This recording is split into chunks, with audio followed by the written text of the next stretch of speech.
समझी सको कि भाई प्लास्टिक को उपयोग कम करो और साथ कपड़ा की थैली को उपयोग बढ़ाओ और अपना पर्यावरण को संरक्षित रखो।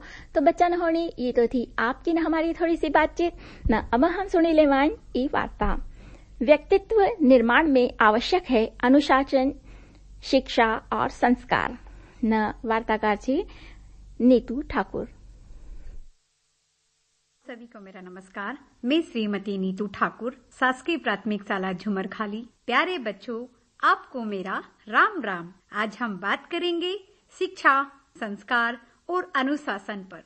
प्रिय बच्चों, व्यक्तित्व किसी व्यक्ति का केवल चेहरा या बोलने का तरीका नहीं होता है।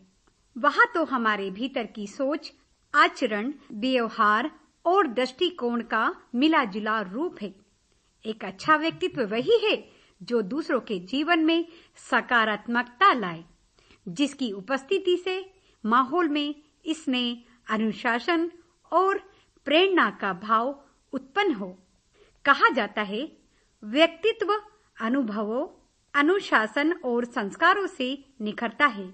अच्छा व्यक्तित्व हमें सम्मान देता है, आत्मविश्वास देता है और समाज में एक आदर्श नागरिक के रूप में स्थापित करता है। अब बात करते हैं पहले स्तंभ की, अनुशासन की। अनुशासन वह दीपक है जो जीवन में अंधकार को दूर करता है और ये हमें सिखाते हैं समय की कीमत क्या होती है और व्यवहार में संयम क्यों आवश्यक है। बच्चों, अगर आप सुबह समय पर उठते हैं, पढ़ाई नियमित करते हैं और अपना कार्य ईमानदारी से करते हैं तो वही अनुशासन है।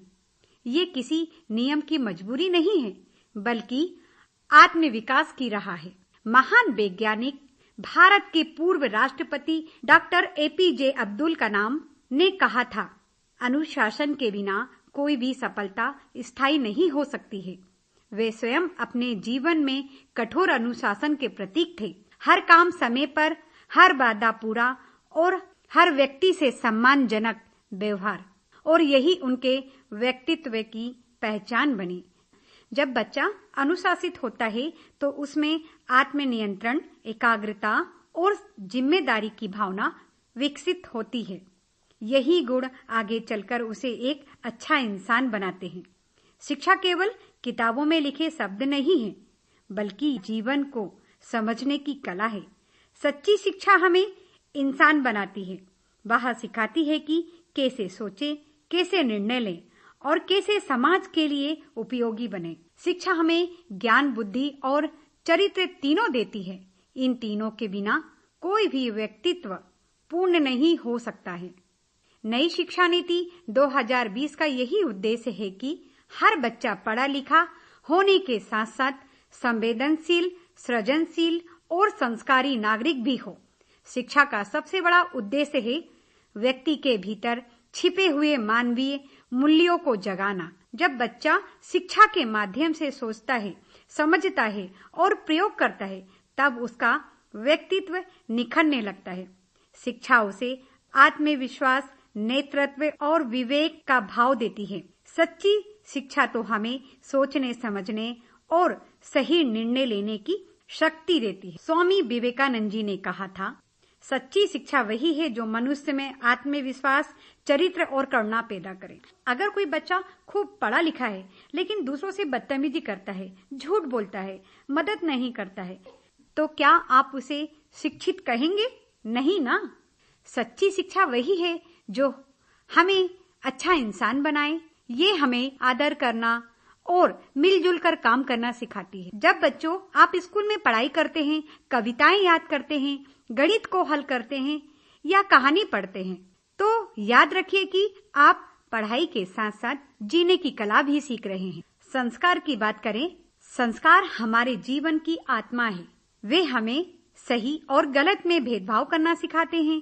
संस्कार हमें विनम्र बनाते हैं और दूसरों के दुख में साथ देना सिखाते हैं। हर परिस्थिति में सच्चे बने रहने का साहस देते हैं। जैसे पेड़ की जड़ें दिखाई नहीं देती, पर पूरी शक्ति उन्हीं से मिलती है, वैसे ही हमारे भीतर के संस्कार हमारे व्यक्तित्व की वास्तविक शक्ति होते हैं।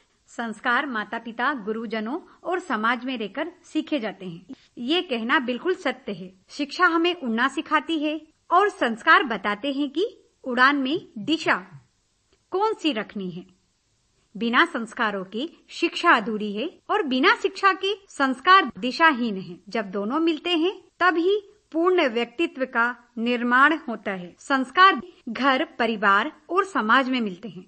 जब हम अपने माता पिता का कहना मानते हैं, शिक्षक का सम्मान करते हैं, किसी जरूरतमंद की मदद करते हैं, तो हम अपने अंदर अच्छे संस्कारों के बीज बोते हैं। विनोबा भावे जी कहा करते थे, शिक्षा से बुद्धि बनती है और संस्कार से आत्मा। इसका मतलब कि ज्ञान हमें समझ देता है, लेकिन संस्कार हमें मानवता सिखाते हैं। संस्कार वही होते हैं जो हमें सिखाते हैं धन्यवाद कहना, माफ करना, झूठ ना बोलना, बड़ों का आशीर्वाद लेना और अपना काम खुद करना। ये छोटी छोटी बातें ही हमारे बड़े व्यक्तित्व की पहचान बनती है। अनुशासन हमें दिशा देते हैं और संस्कार हमें मन की शांति देते हैं। जब ये तीनों एक साथ मिलते हैं तब बनता है अच्छा व्यक्तित्व। जैसे एक पेड़ को बढ़ने के लिए मिट्टी, पानी और धूप तीनों चाहिए।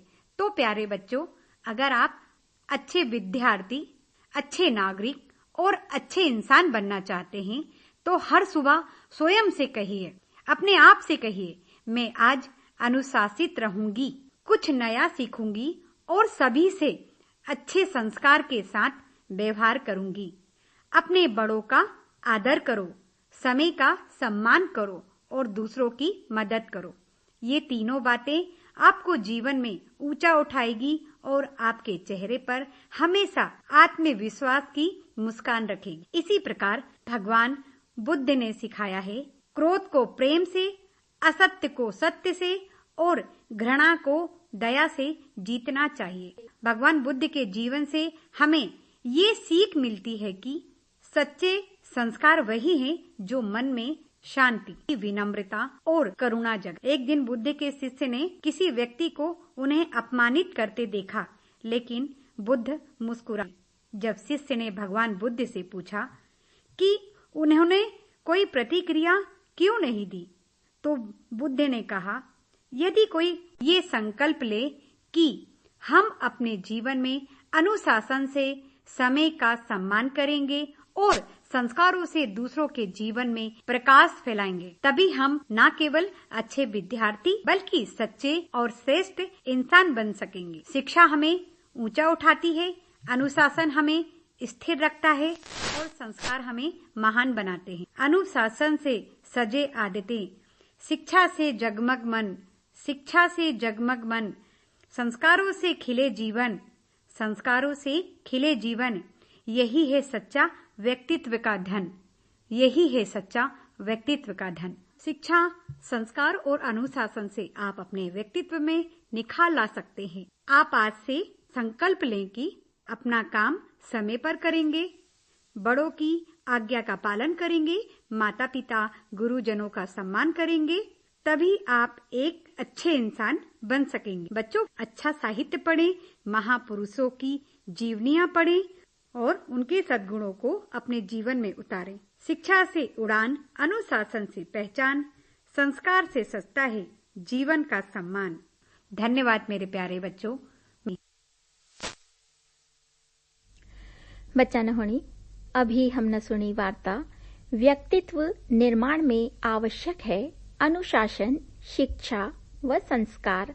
आना वार्ताकार थी बहन नीतू ठाकुर न। अब हम सुनी लेवान एक कहानी। हमारी आज की कहानी छे हंस न कछुआ की। बच्चा न होनी, एक नदी का किनारे पेड़ थो। पेड़ पर कुछ हंस अपना परिवार का साथ रहता था और वहां नदी का किनारा में एक कछुआ भी रहता थो। हंस और कछुआ की दोस्ती हुई गई, वो अच्छा मित्र बनेगा। कुछ समय बाद हंस ने सोचो कि यहाँ हरियाली कम होती जा रही, नदी में पानी भी सूखतो जा रहा, तो हमका दूसरा आवास की जगह खोजी लेना चाहिए। तो इस तरह से विचार करी कर ना हंस अपना लेना अच्छो दूसरो आवास खोजने का लेना गया और सौभाग्य सी उनका दूसरी जगह अच्छो एक रहना को स्थान भी मिली गयो।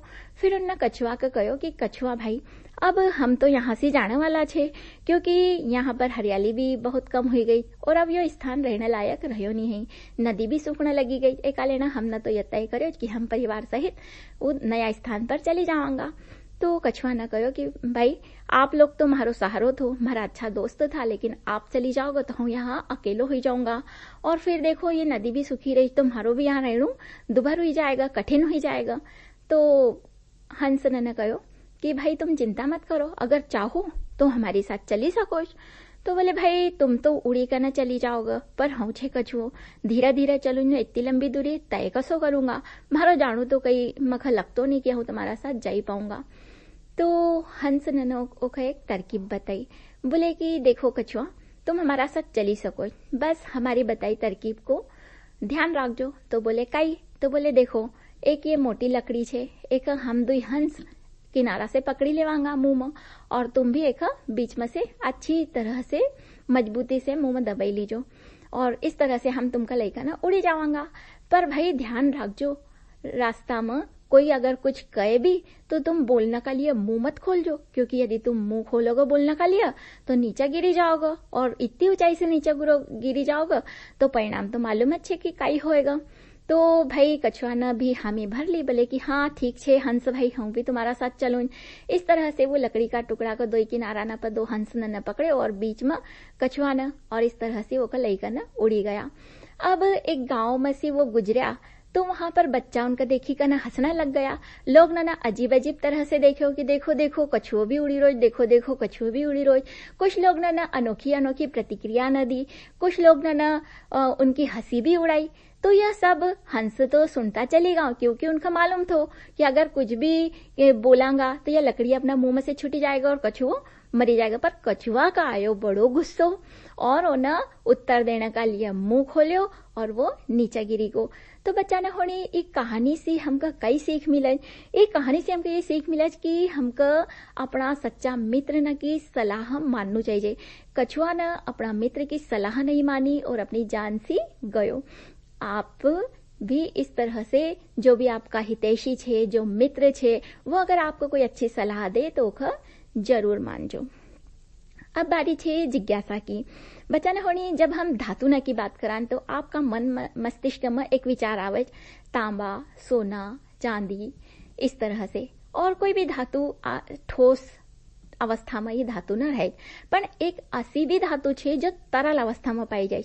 तो ऐसी कौन सी धातु छे जो तरल अवस्था में पाई जाए?